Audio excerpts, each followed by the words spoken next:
নমস্কার। আজকে আমাদের আলোচনার বিষয়বস্তু হলো যে বিশেষ কোন কোন কারণের জন্য আপনার সাধনায় উন্নতিতে দেরি হয় বা সাধনার উন্নতিতে হতে আপনার সময় লাগে।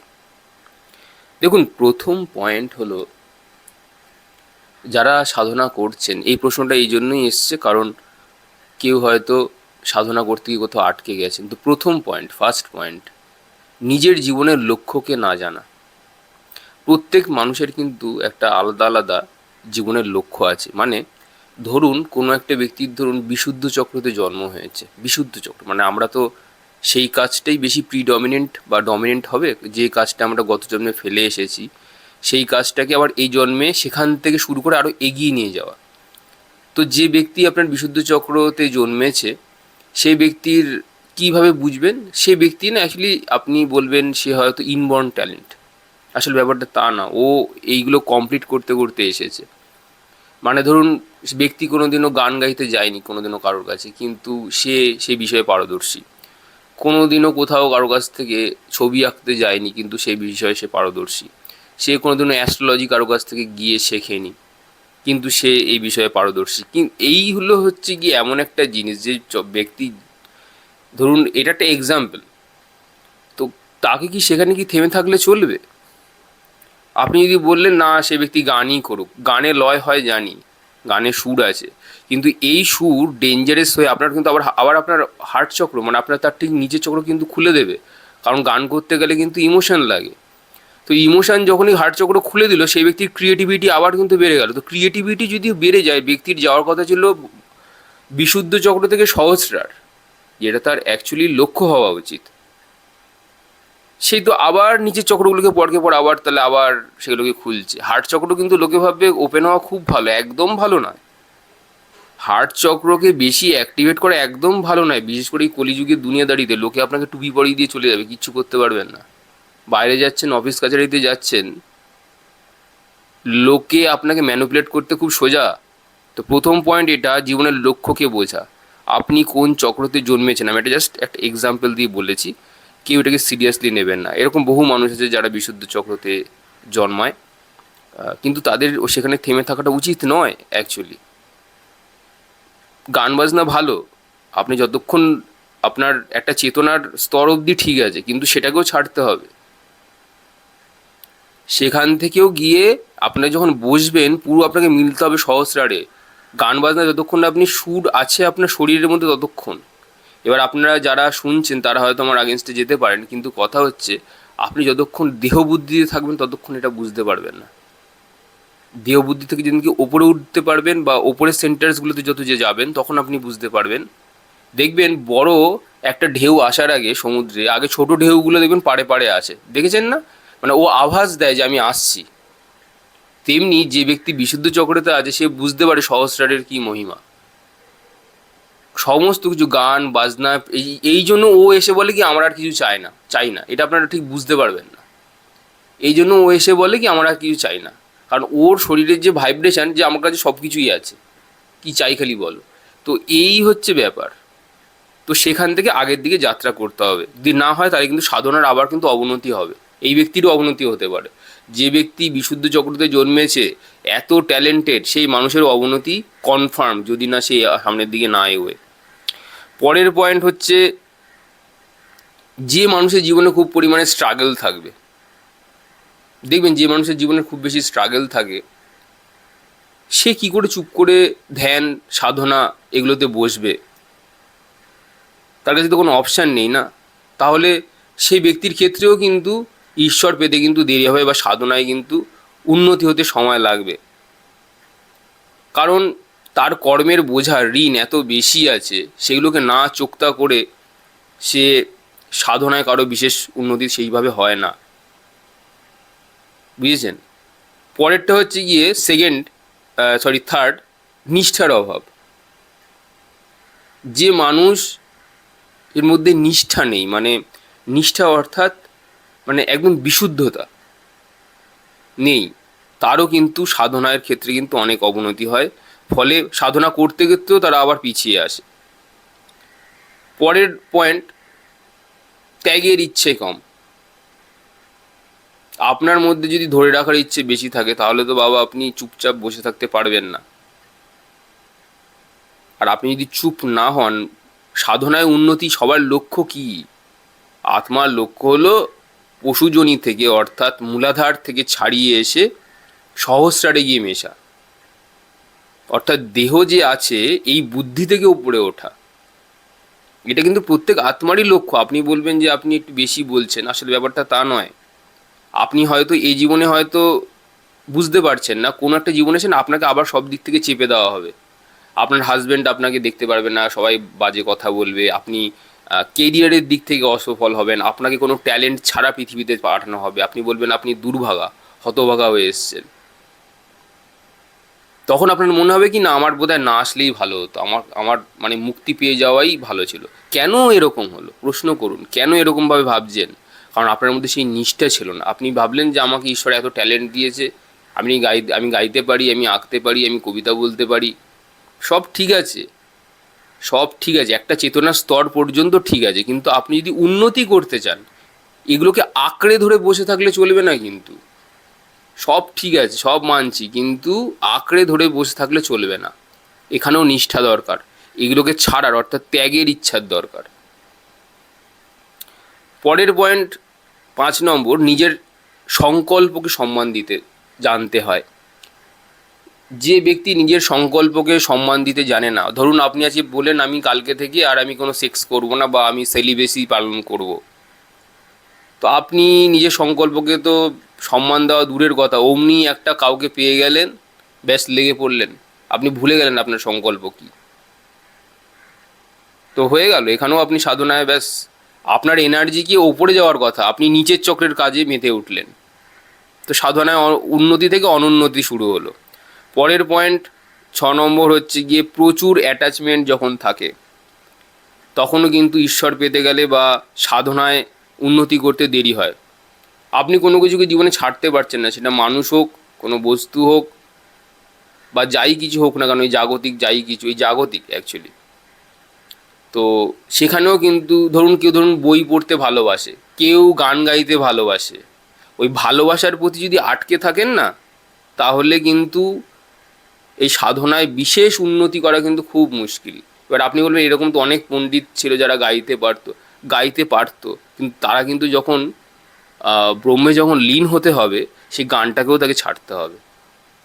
পৃথিবীর যত জিনিস আছে, ভালো লাগা মন্দ লাগা সব কিছুকে ছাড়তে হবে, তবেই গিয়ে সাধনার উন্নতি হবে। ওই যে বললাম একটু আগে বিশুদ্ধ চক্রের উদাহরণ, যারা গান ভালো গাইতে পারে তাদের তো অ্যাকচুয়ালি যারা ধরুন কারণ না শিখেই ভালো গাইতে পারছে, কোথাও কোনো ট্রেনিং স্কুলে যায়নি, কোথাও যায়নি, তার মানে সেই ব্যক্তি বিশুদ্ধ চক্রর খুব ভালো নিয়ে জন্মেছে, পরিষ্কার নিয়ে, এটা ধরে নেওয়া যেতে পারে। এবার কথা হচ্ছে, যারা যত বেশি ক্রিয়েটিভ তারা তত বেশি কিন্তু কামুক, এটা আপনি সবসময় মানবেন। যে যত বেশি কামুক তার মধ্যে সেক্সুয়াল এনার্জি অনেক বেশি থাকে। ও কি করবে, ও যদি সাধনা না করে, যদি শুধুমাত্র গানই যদি কেউ করতে থাকে, ও না হার্ট চক্র খুলবে প্রথমে, ইমোশন লাগছে তো গান গাইতে গেলে পরে, যে কোনো কাজ করতে ইমোশনাল লাগছে, তারপরে আস্তে আস্তে ও নিচের দিকে অহংকারেও আসতে পারে, দেখো আমার মতন গান গাইতে কেউ পারে না, তুমি চলে গেলে আবার মণিপুরে, তোমার জন্ম হয়েছিল বিশুদ্ধ চক্রতে, তুমি চলে গেলে মণিপুরে, তোমার ভবলীলা সাঙ্গ। এই জন্য অনেক কিছুকে ছাড়তে হয়। এগুলো বললে হয়তো জানি না কে কীভাবে নেবে, কিন্তু আমার যেটা সত্যি সেটা বলা দরকার বলে মনে হয়, তাই বললাম। পরের পয়েন্ট, সরলতাই মন্ত্র আর প্রেম হলো তন্ত্র, এর থেকে বড় কিছু নেই। যদি কেউ মন্ত্রতন্ত্র বলতে চান, তো সরলতাই হচ্ছে সবচেয়ে বড় মন্ত্র। সরল ব্যক্তি দিয়েই একমাত্র সাধনায় সবচেয়ে বেশি উন্নতি হয়। যখন আপনার সেক্সুয়াল এনার্জি, আপনি ধরুন ব্রহ্মচর্য পালন করছেন, আপনি জানেন আপনি শুয়ে থাকলে পরে আপনার সাবকনসিয়াস মাইন্ডে বিভিন্ন দেবীরা এসে আপনাকে অ্যাটাক করে দেখবে যে আপনি সত্যি পরিশুদ্ধ হয়েছেন কিনা। আপনার বহুত পরীক্ষা হবে, এত পরীক্ষা হবে কল্পনার বাইরে, সে সমস্ত কথা না বলাই ভালো অডিওতে। তারপরে গিয়ে আপনি একটা কিছুকে সিদ্ধ বা সিদ্ধি আপনার সেখান থেকে আসবে, বা সেই বিষয়ের উপর আপনার মাস্টারি আসবে, অত সোজা ব্যাপার নয়। তো তাই জন্য আমি কি বললাম, প্রেম হলো তন্ত্র। প্রেম মানে বয়ফ্রেন্ড গার্লফ্রেন্ড এই প্রেম নয়। প্রেম হচ্ছে কি আমি আর তুমি এক, এটাই হচ্ছে গিয়ে প্রেম। আর সরলতা হচ্ছে বাৎসল্যতা, মা চোখে দেখা সমস্ত মহিলাদেরকে, দিদি চোখে দেখা, বোনের চোখে দেখা, এগুলো যদি না থাকে তাহলেও সাধনার কোনো উন্নতি নেই। নেক্সট পয়েন্ট হচ্ছে যারা লোভী ব্যক্তি, অসন্তুষ্ট হলে পরে এই ধরাধামে সাধনা উন্নতি তো ছেড়েই দিন, এই প্রেতলোকেই, এটাকে আমি প্রেতলোক বলি ভূলোককে, এই প্রেতলোকেই ওই যক্ষের ধনে সাপ হয়ে পাহারা দিতে হবে, নো উন্নতি। পরের পয়েন্ট, প্রচুর চাহিদা যাদের রয়েছে মেটেরিয়াল জিনিসের প্রতি, ঠিক আছে, এই সমস্ত মানুষরাও কিন্তু ধ্যানে জপে বসতে পারবে না, কারণ এদের এত রেসপন্সিবিলিটি, চাহিদা প্রচুর। 5টা 10টা বাচ্চা করেছো, বা ধরুন 3 4টে বাচ্চা আছে, সংসার চালাতে হবে, বিশাল ব্যাপার, আমাকে তো করতে হবে। বাবা বোঝার চেষ্টা করো, তোমার কর্মের ঋণ অনেক বেশি।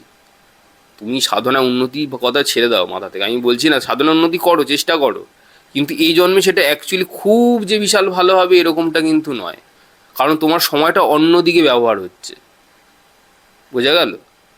সাধনায় উন্নতি করতে গেলে সাধনায় সময় দিতে হবে, যে বিষয়ে সময় ইনভেস্ট বেশি হবে সেই বিষয়ে অবশ্যই উন্নতি হবে।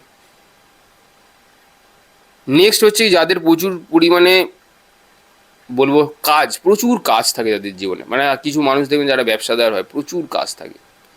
আমার মামা বাড়ি বিভিন্ন মানুষদেরকে আর কি দেখি, তারা অল টাইম ব্যস্ত, বেশি ব্যস্ত। ব্যস্ত থাকা ভালো। আপনি বলবেন না কর্মই তো ধর্ম, হ্যাঁ কর্মই তো ধর্ম, তাও তখনই কর্মই ধর্ম হবে দেখি আপনি টাকা, আপনি 25 লাখ টাকা ছেড়ে দিয়ে চুপচাপ বসে থাকুন তো দেখি কেন পারেন। ব্যবসা করে এনেছেন কারি কারি টাকা, ছেড়ে বসে থাকুন তো, না ঠিক আছে করবো না, ছেড়ে দিই 10 দিন, আমি করবোই না, কোনো নেবই না, তখন বুঝবো আপনার কর্মই ধর্ম। তখন বলবে না বাবা টাকাটা হলে পরে বেশ ভালো হয়, তো সাধনায় উন্নতি নেই। তারাও যদি যায় ওই হাত জোর করে বসে থাকবে অতটুকুই, কিন্তু মনের মধ্যে অনেক কামনা বাসনা, যেমনি নাকি বলবে, এ তো জনক রাজা নয় যে মহারাজ আপনার মহলে আগুন ধরে গেছে আসুন, উনি তখন অষ্টাবক্রের কথা শুনছেন। জনক কি বলেছিল, তোমরা যাও আগুন ধরছে ধরুক, আমি এখন গুরুবাক্য নিচ্ছি। এত ভালো মানুষ, বিশেষ ধনী পুঁজিটা এখন অবধি হয়নি, তারা অমনি তখন প্যান্ট জামা গুটিয়ে ছুটবে।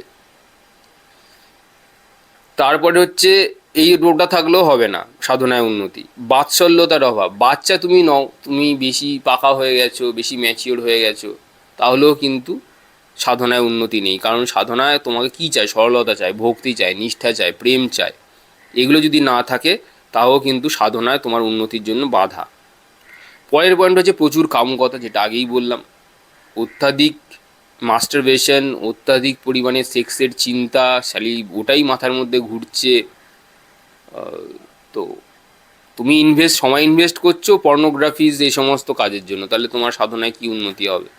এরকম বহু মানুষ দেখেছি যারা নিজেকে সামলে উঠতে পারেনি। 8 হাউসে প্রচুর গ্রহ থাকলে পরে সেই মানুষকে সাধকও বানাতে পারে, মানে যোগীও বানাতে পারে, আবার ভোগীও বানাতে পারে। আপনি 8 হাউসে দেখলেই বুঝবেন অনেকগুলো গ্রহ, যে ব্যক্তি কিন্তু প্রচুর সেক্সুয়াল, তার কিন্তু প্রচুর সেক্স আর্জেস রয়েছে, কিন্তু আপনি তাকে জাজ করবেন কি করে? সেই ব্যক্তি যেই দিনকে মেডিটেশনে বসে যাবে সে কিন্তু যোগী হয়ে যাবে বাধ্য, তার কুণ্ডলিনী 8 হাউস কুণ্ডলিনীকে রিপ্রেজেন্ট করে, মূলাধারকে। যাই হোক ছাড়ুন, এইটাতে হলে পরেও কিন্তু সাধনায় বাধা। প্রচুর ঈর্ষা, লোকের বাড়ি আছে আমার বাড়ি নেই, লোকের অত সুন্দর একটা বড় গাড়ি আছে আমার নেই, আবার আপনি ধ্যান জপ করতেও বসেছেন, কিচ্ছু হবে না, লবডঙ্কা হবে। তারপরে হচ্ছে যাদের প্রচণ্ড ক্রোধ, অর্থাৎ যে মানুষ প্রচণ্ড রাগী স্বভাবের, আমি তাদেরকে বলবো ক্রোধ থাকাটা এখনকার দিনে, বিশেষ করে মহিলারা প্রচণ্ড রেগে যায়, তো আমি মহিলাদের উদ্দেশ্য বলবো, মা বা বোন হিসেবে বা দিদি হিসেবে, যে আপনারা যদি নিজের ক্রোধকে সংবরণ করতে পারেন, বা সারাটা জীবন যদি ক্রোধ না করে জাস্ট কর্ম করছেন, আমি বলছি না যে আপনি কাউকে আপনার সাথে কেউ খারাপ করছে আপনি কিছু বলবেন, আপনি ক্রোধটা দেখান। রাগ দেখানো এক জিনিস, আর রাগ হয়ে যাওয়াটা অন্য জিনিস। রাগ হয়ে যাওয়াটা যেখানে আপনার রাগের প্রতি কোনো কন্ট্রোল নেই, কিন্তু রাগ দেখানোতে কিন্তু পুরোটাই অভিনয়, ওভাবে করুন, ওটা প্র্যাকটিস, এটা একটা তপস্যা। তারপরের পয়েন্ট আমি বলবো যে সাধনা এবং তপস্যার মধ্যে ফারাক না বোঝা। কেউ বলবে আমি তো সাধনায় উন্নতি করছি, সাধনা তো আমি 2-3 ঘন্টা করে করি, ওটা সাধনা, তপস্যা না। তপস্যা সেটাই যেটা তুমি 24/7 24 ঘন্টা তুমি করো, অর্থাৎ তুমি সাক্ষীভাবে রয়েছে 24 ঘন্টা। তুমি কটা কথা বলছো, কি বলছো, ইচ্ছে করে বলছো নাকি না জেনে বলছো, অ্যাওয়্যার। তুমি কতটা সত্যি বলছো, কতটা মিথ্যে বলছো, অ্যাওয়্যার। এটা তপস্যা। 24 ঘন্টা যে জিনিসটা করে সেটা হচ্ছে তপস্যা। এবার পরেরটা হচ্ছে কি মানসিক অস্থিরতা। যাদের প্রচুর মানসিক অস্থিরতা রয়েছে, ইমোশনাল টার্মোয়েল রয়েছে, তাদের ক্ষেত্রেও কিন্তু সাধনায় উন্নতি করা কিন্তু খুব কঠিন। এটা দেখেছি, মানে তারা ঠিকঠাক করে আর কি একটা জায়গাতে বসতে পারে না, কি করে তারা করবে? এটা তাদের দোষ নয়, এটা তাদের আসলে কর্মের বোঝা। আমি একটু বলি ওভাবে, কিন্তু ব্যাপারটা হচ্ছে বুঝতে পারি যে আমি বলেও না আসলে করে কাউকে না মানে কিছু করতে পারবো না, আসলে আমাদের মতন মানুষের হাতে নেই ব্যাপারটা, এটার একটা ঈশ্বরের কৃপার ব্যাপার আছে। সেকেন্ডলি যেটা আছে, আহ, তাদের কর্মের বোঝা এত বেশি, যাদের মানসিক বেশি অস্থিরতা থাকে, তো তাদের প্রতি আমার সত্যিই সহানুভূতি রইল, তাদের প্রতি আমার ভালোবাসা রইল। আজকে হচ্ছে না তো হচ্ছে না, কিন্তু একদিন ঠিক আপনারও হবে। ভেঙে পড়ার কোনো কারণ নেই, আজকে হচ্ছে না কিন্তু পরে ঠিক অবশ্যই হবে। চেষ্টা একদম যেন জারি থাকে। এবার পরের পয়েন্টটা বলি, অভ্যাস এবং অধ্যাসের পার্থক্য না বোঝা। লোকে বলে আমি অভ্যাস কেন করব? অভ্যাস হচ্ছে আপনি প্রথম প্রথম করছেন, পরে ওটাই না অধ্যাস হয়ে যাবে। অধ্যাস কথার অর্থ হচ্ছে যেটা আপনার মধ্যে পুরো ছেপে যাবে, একটা সিলমোহর পড়ে যাবে, আপনার তখন আর অভ্যাস করতে হবে না। মানে ধরুন আমি বসে আছি, মেডিটেটিভনেস, কাজ শেষ হয়ে গেলে বসে গেলাম, মেডিটেটিভনেস অটোমেটিক চলে আসবে। এটা অধ্যাস হয়ে গেছে। অভ্যাসটা প্রথম প্রথম করতে হয়, পরে অধ্যাস হয়ে যায়। পরের পয়েন্ট হচ্ছে নিজেকে মিথ্যে বোঝান। প্রচুর মানুষকে আমি দেখেছি, মানে ধরুন একটা ভুল করেছে, করে নিজেকে মিথ্যে বোঝাচ্ছে। তুই স্বীকার করে নে ভাই যে আমি আমি ঠিক করে আমি হয়তো সত্যি ভুল করেছি, আই এম সরি, আমি দুঃখিত। নিজেকে, নিজের মাথাটা নাবানো। নিজের দেখবেন বিভিন্ন মন্দিরে গেলে পরে আমরা মাথা নাবাই, মানে মাথা ঠেকাই কেন জানেন? মাথা নিচু করলে আমাদের যে সহস্রার চক্র আছে ওটা না খুলে যায়। তো ঈশ্বরের পায়ের দিকে যদি আমাদের মাথাটা নাবানো হয় এই কারণেই, যাতে আমাদের সহস্রার অর্থাৎ ব্লেসিংস, ডিভাইন ব্লেসিংস যেন আমাদের মধ্যে থাকে। এইটাই যদি মানুষ নিজেকে মাথা নত না করতে পারে, প্রচুর ইগো থাকলে পরে নিজেকে মিথ্যে বোঝায় নিজের ইগোর জন্য যে আমি যা করেছি সেটা ভালোর জন্য করেছি, তো সেগুলো তারা বুঝবে, তাদের কীরকম উন্নতি হবে আর কি হবে না সেটা তাদের পার্সোনাল ব্যাপার, সেটা আপনাদের উপরেই ছাড়লাম, আপনারা বুঝুন। পরের পয়েন্ট হচ্ছে আত্মসন্তুষ্টিকরণের অভাব, মানে নিজের প্রতি স্যাটিসফাইড না থাকা। আপনার কাছে থাকতেই পারে 10টা গয়না, আমার কাছে হয়তো একটাই রয়েছে, তো কি হয়েছে, একটা রয়েছে, ভালো কথা, ঈশ্বর আমি যেরকম ডিজার্ভ করেছি, আমি যেরকম হকদার সেরকম আমাকে দিয়েছে। আর একটা তো তবু রয়েছে, কিছু মানুষের তো তবুও নেই, তাও নেই। এই যে আত্মসন্তুষ্টিকরণের অভাব, কারো 10টা আছে আমার কাছে একটা রয়েছে, এই যে কম্প্যারিজন, এগুলো মানুষকে সাধনার উন্নতি থেকে, মানুষের সাধনার উন্নতি কখন হবে? যখন আপনার চেতনা ডেভেলপড হবে। চেতনা তো ডেভেলপড হচ্ছে না, মানে উন্নতি হচ্ছে না, চেতনা সবসময় অবনতিই হয়ে যাচ্ছে। তো এটাও ভালো জিনিস নয়, সাধনার উন্নতির ক্ষেত্রে সবচেয়ে বড় বাধা। পরেরটা হচ্ছে অত্যাধিক লালসা। এটা আপনারা সবাই জানেন, এটা আমি আর এক্সপ্লেন করছি না, এবার আপনারা সেটা একটু আপনাদের উপরেই ছাড়লাম। পরের পয়েন্ট হচ্ছে ধৈর্যের অভাব। ধৈর্য যদি না থাকে তাহলে কিন্তু সাধনায় উন্নতি করা খুব চাপের। আপনার ধৈর্য নেই, আপনি বলছে কালকেই ওভারনাইট আমার রেজাল্ট লাগবে। আমি দেখেছি অনেক মানুষ, আমার কাছে যদিও বা সেরকম লোক আসেনি, কিন্তু আমি শুনেছি অনেক লোকের কাছ থেকে। ধরুন অ্যাস্ট্রোলজিক্যাল কুণ্ডলী দেখাতে গেছে,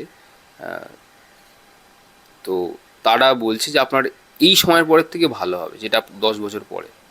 না, আমার আজকেই চাই। ধৈর্য নেই আপনার, আপনার ধৈর্য নেই। আপনি এই 10টা বছর যে কষ্টের আছে, এটাকে আপনি ধৈর্যটা প্র্যাকটিস করুন না। এখান থেকেও তো একটা শেখার একটা বিষয় আছে, এটাও একটা বড় শেখা। ধৈর্য সবার থাকে না, ধৈর্য যার যত ভালো, শনি তার তত ভালো।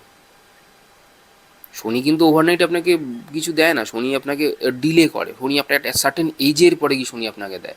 শনি আপনার পেশেন্সের টেস্ট নেয় স্টেপ বাই স্টেপ। বুঝতে পারলেন? এটা আমি অডিওতে এই জন্য এইভাবে মানে বলি, অনেক সময় আমি খুব কড়া ভাষায়, বা ধরুন আমি একটু মানে অন্যভাবে বলি এই কারণেই, যাতে সেটা মানুষের মনে লাগে। সে হয়তো আমাকে দুটো গালমন্দ করবে, সেটা খুব ভালো কথা, তা করুক, অসুবিধা নেই, কিন্তু তার যদি কিছু উন্নতি হয়ে যায়, তার যদি কিছু ভালো হয়ে যায়, আমার সবচেয়ে ভালো লাগবে। এই জন্য আমি অনেক সময় একটুখানি বলি, বাটাম রেডি করছে, বাটাম দেওয়া হবে, কেন বলি? অনেকে বলে আপনি এভাবে বললেন, আমি তাদেরকে আরও কমেন্টে বলি আপনি একটু গালাগালি দিয়ে দিন আমাকে। এই জন্যই বলি, কারণ ব্যথা যদি আপনার ভেতর থেকে যদি ইমোশনকে যদি না নাড়িয়ে দেওয়া যায়, আপনি কিন্তু হয়তো নিজের জায়গায় হয়তো আসতে পারবেন না। তার জন্য যদি আমায় 2-3টে গালাগালি খেতে হয়, রাজি, কোনো অসুবিধা নেই।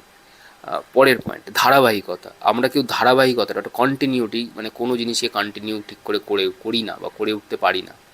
এটাও সাধনার উন্নতির ক্ষেত্রে বড় বাধা। পরেরটা হচ্ছে স্ট্রং ইগো, যাদের প্রচুর ইগো আছে, যে আমিই বস, আমি যা বলবো সেটাই শেষ কথা, ঘর আমার কথায় চলবে। দেখবেন হাজবেন্ডরা অনেক সময় বলে আমি ঘর চালাচ্ছি, এরকম বলে ছেলেরা।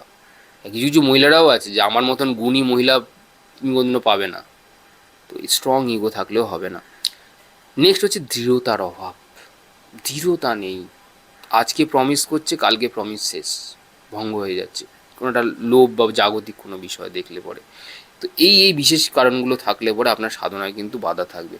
আজকে এই অবধিই থাক। যারা অ্যাস্ট্রোলজিক্যাল কনসালটেশন বা গাইডেন্স নিতে চান, তারা দয়া করে চ্যানেলে দেওয়া ডিসক্রিপশন নাম্বারে যোগাযোগ করতে পারেন। আজ আসি।